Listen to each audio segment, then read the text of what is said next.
Contrairement à ce que l'on pourrait penser, la sieste ne concerne pas que les personnes âgées ou les plus jeunes. Depuis une dizaine d'années, les entreprises aménagent même des espaces de repos pour leurs salariés. Faire la sieste serait donc bénéfique pour la santé. Alors comment la pratiquer pour en tirer un maximum de bénéfices ? Docteur Martine Pérez, vous allez tenter de nous éclairer sur ce sujet. D'abord, la sieste, ça veut dire quoi ? Ça veut dire dormir 1 heure, 1h30, 20 minutes, 10 minutes, c'est quoi ? Ça a été très très bien défini. D'ailleurs, sieste, ça veut dire 6e heure après le début du jour. Oula. C'est-à-dire que ça commence à 13h et ça se termine à 15h. Donc la sieste, c'est défini dans... Donc c'est 2 heures en fait. Non, on ne dort surtout pas 2 heures, Ah, bien sûr que d'accord. non. Non, on dort... Une sieste, c'est entre 20 et 30 minutes à peu près. C'est entre 10 et 30 minutes. Mais ça se fait dans une fourchette horaire, souvent après le déjeuner. D'accord. Il y aurait un pic d'hypovigilance après le déjeuner, entre 13 et 15 heures. Et c'est à ce moment-là qu'on pourrait faire la sieste. Alors, je voudrais quand même rappeler, si vous me le permettez, Jean-Marc, pourquoi la Vous sieste... avez tous les droits ici. Je vous savez. remercie beaucoup. Vous êtes un peu chez vous. Je vous en suis très très reconnaissant. Et donc, je voudrais. Je voudrais.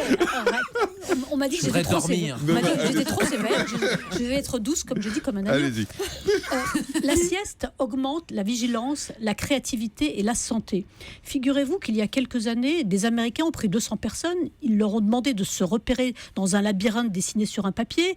Et les gens ont fait l'exercice. Et puis, pendant 5 heures, certains ont vaqué à leurs activités sans dormir. Et d'autres ont fait une sieste de 20 à 30 minutes.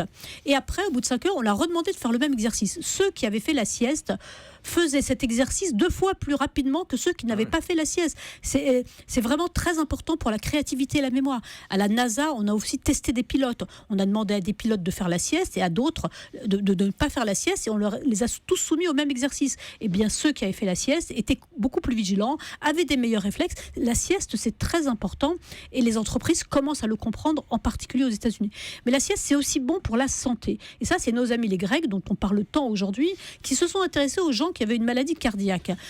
On fait souvent d'ailleurs la sieste en Grèce, vous savez, dans les îles notamment. Oui, c'est assez connu. Mais dans le sud aussi, hein, Dans en le France, sud, dans le sud, quand il fait chaud l'été, quand il fait très chaud entre 13h et 15h, comme ça, c'est agréable de faire la sieste Oui, l'été. mais je suis d'accord avec vous. Et donc, les Quelle Grecs chance. ont pris 20 000 malades cardiaques, ils les ont suivis pendant 10 ans, ils ont regardé ceux qui faisaient la sieste et ceux qui ne faisaient pas la sieste. Ceux qui faisaient la sieste réduisaient de 30 ou 40% le risque d'avoir une attaque cardiaque. C'est-à-dire que la sieste, c'est aussi bon pour la tension artérielle, pour le stress et pour lutter contre les maladies cardiaques. Qu'est-ce qui se passe pendant la sieste en fait ? C'est comme le sommeil ? En fait, c'est des cellules qui se régénèrent ?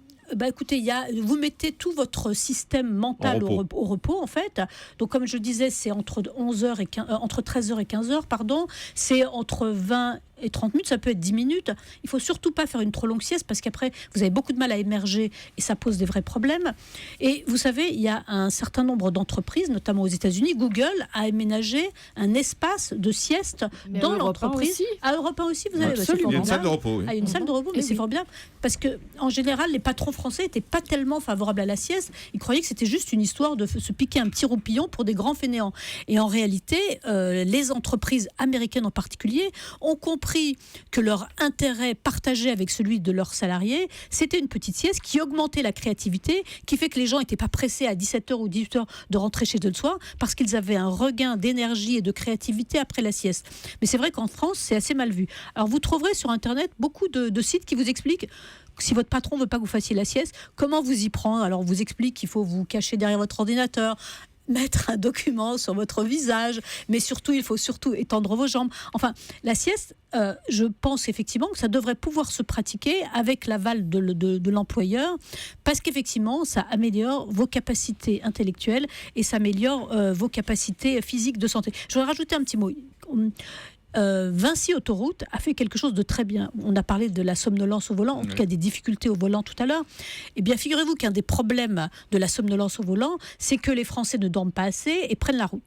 Vinci Autoroute, tous les étés, alors c'est le seul à le faire pour l'instant, mais c'est pour ça que je les cite, mais peut-être que d'autres le feront, eh bien, ils ont organisé des espaces siestes sur les autoroutes. Ils proposent des petits kits de sommeil, des gros coussins, des petits masques, voilà. Et pour les conducteurs qui se sentent un peu fatigués, on leur propose 10 ou 20 minutes de sieste. Et l'intérêt, c'est que d'abord, il n'y a plus de somnolence au volant. L'effet positif de la sieste sur le conducteur dure 2h30. Ça a été mesuré et ça a été très bien établi.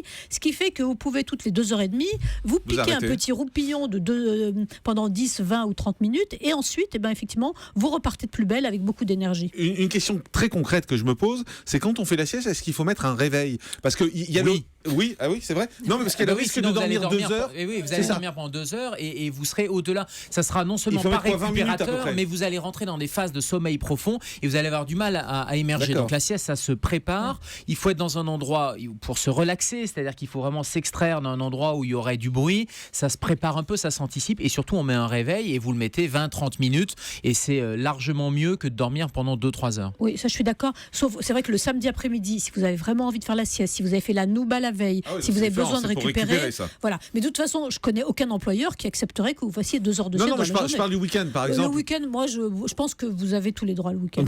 Sabrina Philippe, psychologue. Oui, moi, je voudrais savoir, Martine, est-ce qu'on peut apprendre à faire la sieste? Mais bien sûr, bien sûr. Il y a toute une mise en condition pour faire la sieste. Il faut d'abord avoir la capacité de se reposer. Il faut savoir mettre les choses de côté. Il faut une relaxation physique. Dans les sites sur la sieste où ils recommandent un certain nombre de positions, il faut étendre les jambes et pas les croiser. Il faut avoir la tête pour pouvoir appuyer sa tête sur un coussin pour pouvoir avoir une détente. Et puis il faut apprendre à faire le vide dans sa tête pendant quelques instants. Et si vous en êtes capable, eh bien le sommeil viendra assez facilement parce qu'on a été programmé. Il y a physiologiquement une période de moindre vigilance entre 13h ou 15h où vous vous laisserez aller plus facilement au sommeil. Vous laisserez votre corps s'envahir d'une douce chaleur, vos yeux se fermer et vous vous sentirez très très bien pendant quelques instants. Ça c'est de l'hypnose. Exactement. Martine, hein.